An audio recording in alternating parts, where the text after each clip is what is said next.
رنبیر له خپل کلي څخه تېرېده. کله چې هغه د خپل کور مخې ته ورسېد، شکنتلا په منډه بهر ته راووته. ورغله، د رنبیر له ملا څخه یې خنجر راوایست او زر یې د خپل لاس ګوته غوڅه کړه او بیا یې د رنبیر پر تندي د وینو خال کېښود. د اوښکو د تم کېدو هڅه یې وکړه، ویې ویل: وروره، دیوتا خدای دې تا وساتي، زر د بېرته راتلو هڅه وکړه. رنبیر وویل: زه به ډېر زر بېرته راشم، خو زما وړه خورکۍ راته ونه ویل چې راځم څه شی درته راوړم. هیڅ نه، یوه خور له خپل ورور پرته بل هیڅ نه غواړي. له دې الفاظو سره د شکنتلا غټو غټو سترګو څخه د اوښکو څاڅکي وڅڅېدل. رنبیر یوه شېبه چوپ ودرېد او بیا یې د اس جلب راوګرځاوه. د نندنه د جګړې ته د بهیمپال ملاتړ لپاره له کنوج څخه پرته د جنوبي هند ډېرو نورو ریاستونو هم مرستندوی پوځي ټولګې استولي وو. د خپلو پوځي ټولګیو او سپاهیانو د جرأت او حوصلې زیاتولو لپاره مذهبي مشران هم ملګري وو. د زیاتو مذهبي مشرانو د خپلې پوځیانو د وینې په جوش راوستلو لپاره بوتان له ځان سره راوړي وو، ځکه خو د نندنا په کلا کې فتح کېدونکي شیان ګڼل کېدل. هغه هماغه بوتان وو چې د هغوی د کرامتونو افسانې په هندي برخمنانو بیانولې. د هندي ټولنې ځوانان یې باوري کړي وو چې که مسلمانان پوځیان دندنه کلا ته دننه شي، نو خوړین او لولپه به شي. ځکه خو چې کله د بهیمپال او د غزنوي محمود پوځونو له کلا څخه بهر په یوه ډګر غیرت او زړورتوب ښکارولو، نو مذهبي مشرانو په کلا کې دننه سورنې او زنګونه کړنګول او د غفلت له خوبه یې د خپلو دیوتاګانو او خدایانو د راپاڅولو هڅه کوله. خو د دفاع هغه پټ قوت چې په هغو د طلا سپینو زرو او کاڼو په بوتانو کې و، رابرالا نه شو. په ډګر کې له ماتې وروسته د بهیمپال ځینې ځواکونو په کلا کې د بار اخیستلو هڅه وکړه او پاتې پوځ په یوه او بله خوا تیتوپرک شو. ځینو راجګانو او سردارانو خپل پوځونه له سره تنظیم کړل او ځوابي یرغل یې وکړ، خو د بهیمپال د تېښتې په سبب د هندي پوځونو مورال ولوېد او هغوی په کوم ځای کې د پښې ټینګولو مقابلې حوصله نه درلوده. د غزني د شاه زلمو د سپرو په یرغلونو هغوی له ډګرونو څخه شاوخوا غرونو ته په ختلو اړ شول. سلطان د خپل پوځ یوه برخه په هغو تښتېدلو پوځیانو پسې واستول او بل لوري ته د کلا تر شا راتاو شو. رنبیر پر دې سربیره چې ټپي شوی و، تر وروستي وخته یې مقاومت وکړ. کله چې میدان ته شو، نو ده له خپلو سپاهیانو سره په یوه خاورینه غونډۍ د مقاومت هڅه وکړه. خو لږ ځنډ وروسته د نورو په څېر د کنوج پوځیان هم وتښتېدل. له رنبیر سره یوازې 15 تنه سرخندویان پاتې شول. فاتح لښکر چې تښتېدونکي لوی لوی ګروپونه تر لرې لرې پورې وځغلول، دغو د ګوتو په شمار پوځیانو ته یې هېڅ ارزښت ورنه کړ. د ترکانو او افغانانو زیاتې پوځي ډلې راغلې او له دوی څخه په څنګ تېرې شوې. بالاخره د سلطان د پوځ یوې ډلې دوی را ایسار کړل. د رنبیر ملګرو خپلې لیندۍ او غشي تیار کړل او د ډبرو شاته کېناستل، خو د غونډۍ کلا بند کوونکي پوځیان په غونډۍ کې د حملې پر ځای شاوخوا کرار ودرېدل. رنبیر خپلو ملګریو ته وویل: ورونو، موږ ته له دې ځایه په تېښته وتل اسانه نه دي، خو لمر ډوبېدونکی دی. که موږ لږ نور وخت هم مقابله وکړای شو، نو امکان لري د شپې په تیاره کې د ځینو لپاره د تېښتې او ځان ژغورلو فرصت په لاس ورشي. له دې غونډۍ څخه پر دښمن زموږ یو غشی هم خطا نه ځي، او دښمن دومره ساده او بې عقل نه دی چې د خپلې فتحې څخه وروسته یوازې د څو تنو سپاهیانو د وژلو او یا نیولو په مینه د خپلو پوځیانو خطر ته د غورځولو لپاره چمتو شي. او که د دوی دې کار ته چمتو شي، نو یوه نوابزاده ته د دښمن په لاس د بندي کېدو څخه وژل کېدل غوره دي. زه خپلو هغو ملګرو ته د بې همتۍ پیغور نه ورکوم چې موږ یې پرېښودو او وتښتېدل، خو هغوی احمقان دي. دښمن چې زموږ په لښکر کې د ماتې نښې ولیدې، خپل تازه نفسه سپاره یې په هر لوري خپاره کړل. تر اوسه پورې که د هغوی زیاتره وژل شوي نه وي، نو نیول شوي به خامخا وي.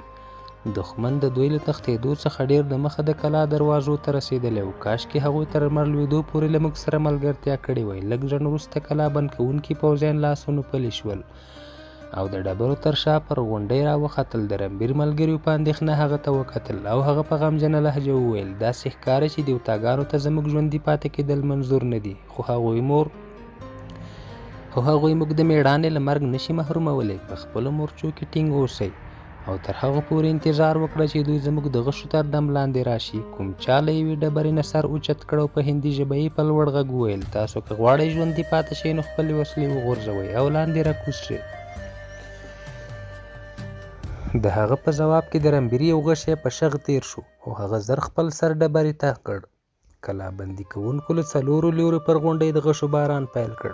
په دې کې هغه سړی چې دوی ته یې د تسلیمۍ لپاره غږ کړی و د ډبرو تر شا 20 ګزه نور وړاندې ور وخوت او په لوړ غږ یې وویل: تاسو زما له اټکل څخه زیات بې عقل یاست، خو زه یو ځل بیا د فکر کولو وخت درکوم. دا ځل هغه د سر راوچتولو هڅه ونه کړه.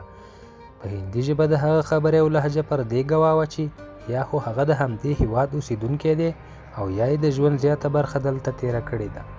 د رمبیر او د هغه د ملګرو له خوا چې څه ځواب وانه ورېد نو ویې ویل: ما دا وعده کړې ده چې د لمر لوېدو څخه دمخه باید د دې غونډۍ سر ته ځان ورسوم. که تاسو ځان وژنې ته تیار نه یاست نو وسلې وغورځوئ. زه ستاسو د سر امن ژمنه کوم. امکان لري کومه ورځ تاسو خپلو کورونو ته هم ستانه شئ. رمبیر او د هغه ملګرو ته ظاهرا دغه خبرې ډېرې بې معنا وې، خو په لږ ځنډ کې دغه سیراب د دوی پر خیالونو غلبه وکړه. کومه ورځ کورونو ته د ستنېدو ورک امید د مایوسۍ په تیارو کې هغه ډیوې بلولې چې په رڼا کې دوی ته د مرګ څېره تر پخوا زیاته وهمناکه ښوده.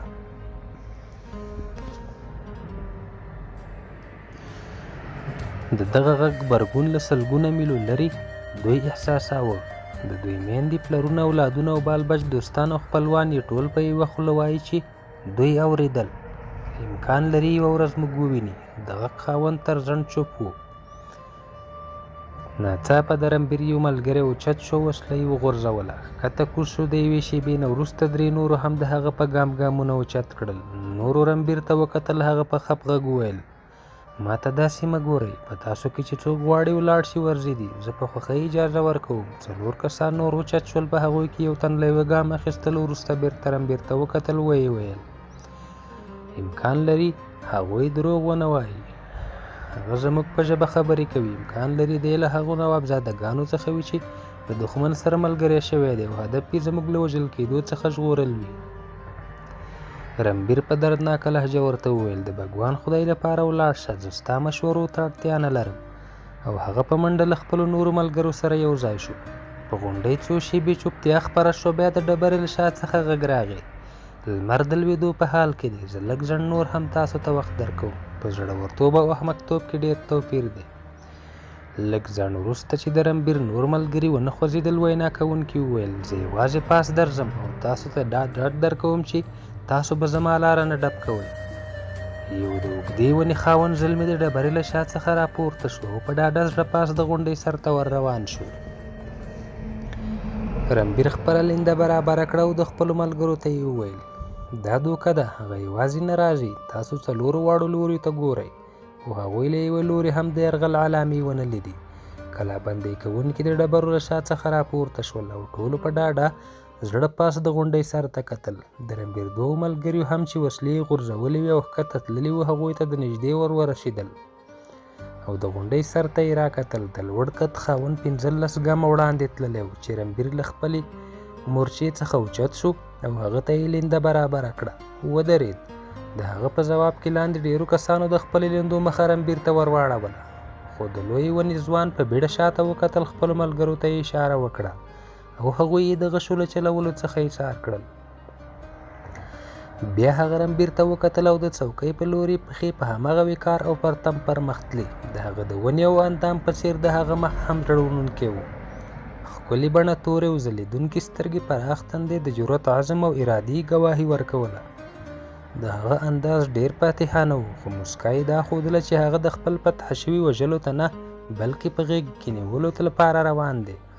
د رمبیر ملګري حیران دریان ولاړ و او هغه ته یې کتل.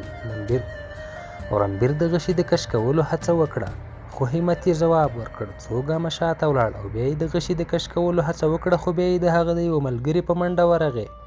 د هغه په مخه کې ودرېد او چغې یې کړې: نه رمبیره، نه!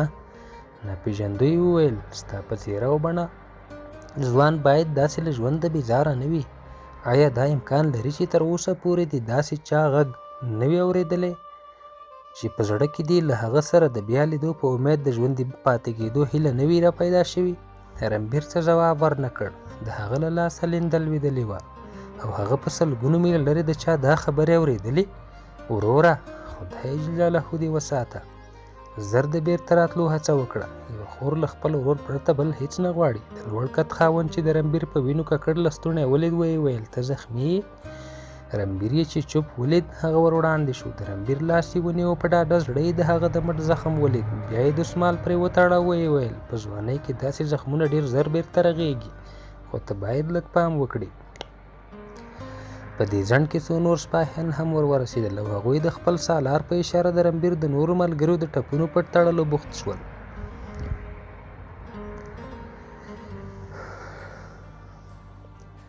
د هغوی دا سلوک د رنبیر او د هغه د ملګرو لپاره اټکل څخه وتلی و. د دوی اندېښمنو کتلو دښمن څخه د دې پوښتنې ځواب وغوښت چې اوس به څه کېږي. د غونډۍ څلورو خواو ته په هواره دښته تر لرې لرې پورې ګردونو په دې ګواهي ورکوله چې تر اوسه دښمن د تښتېدلیو پوځیانو لټون او تعقیب دوام لري. لږ ځنډ وروسته دغه اووه کسان د بندیانو په څېر لاندې راکوز شول او له خپلو هغو ملګریو سره یو ځای شول چې تر دوی وړاندې یې وسلې غورځولې وې. سالار خپلو پوځیانو ته امر وکړ چې بندیان په امن کې پړاو ته ورسوئ او په خپله بیا پر آس سپور شول. نورو پوځیانو سره یوې خوا ته وخوځېد. رنبیر په زړه کې له ځانه پوښتل دا څوک دی؟ د پړاو د قرارګاه په لوري چې تلل بندیانو خپل ځینې ساتونکي لیدل چې په هندي خبرې کوي. سپاهي وویل د دې ماتې نه وروسته باید د هند ټولو راجګانو ته دا معلومه شوې وي چې د هند له واکمنو سره مرسته هېڅ ګټه نه لري. نور په پنجاب کې د تورلوچین پال او د هغه د زوی لپاره هېڅ ځای نشته. دوهم وویل خو زما باور دی چې برخمنان مذهبي مشران به د دې هېواد اوسېدونکي تر وروستیو وختونو پورې وجنګوي. که تورلوچین پال مړ شي هم ډېر نور راجګان به را میدان ته شي. دریم وویل مګر زما باور دی په دې جګړو کې به د یوه برخمن بدن هم نه وي ګرېدلی. هغوی په کلا کې ډېر بوتان راټول کړي وو او د هغوی د راویښولو لپاره یې له څو شپو راسې سورني وهل او زنګونه یې ورته غږول. خو تاسو به ګورئ چې د نګرګوټ په څېر به دوی تښتي او د دغه بوتانو پړاو به هم نه ورکوي او د دغه بوتانو پروا به هم نه کوي. ستا څه خیال دی چې تر اوسه یې په کلا نه وي پرېښي او نه به وي تښتېدلی؟ لومړی سپاهي دا وویل او رنبیر ته یې وکتل. ویې ویل ته د کوم ځای یې؟ د رنبیر د چوپ پاتې کېدو نه وروسته د هغه یوه بوډا ملګري ورته وویل موږ د کنوج یو. سپاهي وویل نو د دې مطلب دا دی چې موږ باید کنوج ته هم ولاړ شو؟ یو ترکي چې د نورو پوځیانو مشر ښکارېدو په ماته ګوډه هندي وویل تاسو ته له بندیانو سره د ټوکو اجازه نشته. سپاهي ځواب ورکړ دا ټوکې نه دي. زه په پوره جرأت وایم چې کومې جګړې چې زموږ د هېواد برخلیک ټاکي د ګنګا او جمنا په درو کې به کېږي. د هغه ځای خلک زموږ د خلکو څخه زیات مظلوم دي. که سلطان محمود د الله له لوري د مظلومانو د فریاد ځواب وي نو هلته به خامخا ځي. که دغه خبرې کوم ایراني افغاني او یا ترکي کړی وای نو پر رنبیر به یې اغېزه نه وای کړې. خو د یو هندوستاني له خولې داسې خبرې د تل زغم څخه بهر وي. خو بیا هم د بې درېغه بې وسۍ په وجه یې څه ونه ویل. د په زړه کې ویل بګوان خدای دې وکړي چې د دغسې نادانو دوستانو په مشوره سلطان محمود په سپېڅلې خاوره پښه کېږدي. دا احساس کړي چې د لیوانو د ښکار مینې د زمریانو ځالې ته ورکش کړي. تر لږ ځنډ دی له خپل شاوخوا څخه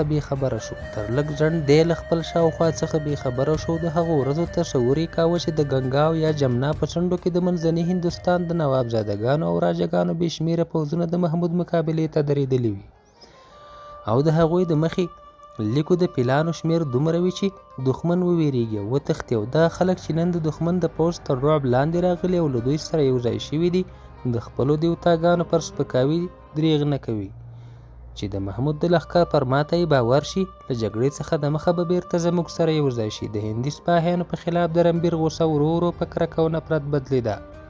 د نندنه د کلا له فتحې وروسته ټول بندیان له قرارګاه څخه هلته ور واستول شول او د محمود پوځ کشمیر ته مخه کړه. رنبیر تر بندي کېدو وروسته تر څو ورځو پورې د محمود د پوځ د هغه افسر په باب پوښتنې کولې چې د څېرې زړورتوب او همت په سبب یې د ده په زړه کې نه ورکېدونکي خاپونه ایښي وو خو هغه د بیا ونه لید. رنبیر د یوه بندي په حیث 4 کاله دندنه په کلا کې تېرې کړې او په دې موده کې د هند په مختلفو برخو او د هند په شمال په لرې سیمو کې د محمود د بریاو خبرونه اورېدل. په کلا کې د بندیانو شمېر ډېر شوی و. ډیر پکې داسې وو چې د علماو د تبلیغ په سبب مسلمانان شول او زندان څخه خلاص شول. ځینو نورو فدیه ورکړه او آزاد شول. کوم بندیان چې نادار او بوډاګانو له کوم شرط او یا فدیې پرته پرېښودل شول. د اسلام له قبولولو څخه وروسته چې کوم بندیان آزاد شول، د هغوی دا ګمان و چې د دوی راتلونکی یوازې د اسلام د بري په صورت کې تضمین کېدای شي. هغوی د محمود په پوځ کې شامل شول. په 4 کال دندنه په کلا کې یوازې 1.5 کسه بندیان پاتې وو چې تر اوسه پر خپل مذهب کلک پاتې وو. او سره له دې چې هغوی شتمن وو، خو یوازې د فدیې په بدل کې یې آزادول چاته منظور نه وو. د رنبیر په څېر دغه کسان د هغې ورځې په انتظار وو چې د هندوستان له جنوب او ختیځ څخه د شګلنو راجاګانو بې شمېره لښکر د مسلمانانو پوځونه غوبل کړي او وړاندې راشي. ګرانو دوستانو، د ناول دا برخه پر همدې ځای پای ته رسیږي. تر بلې برخې ماته اجازه راکړئ. تاسو په لوی الله سپارم. د لوی الله په امان.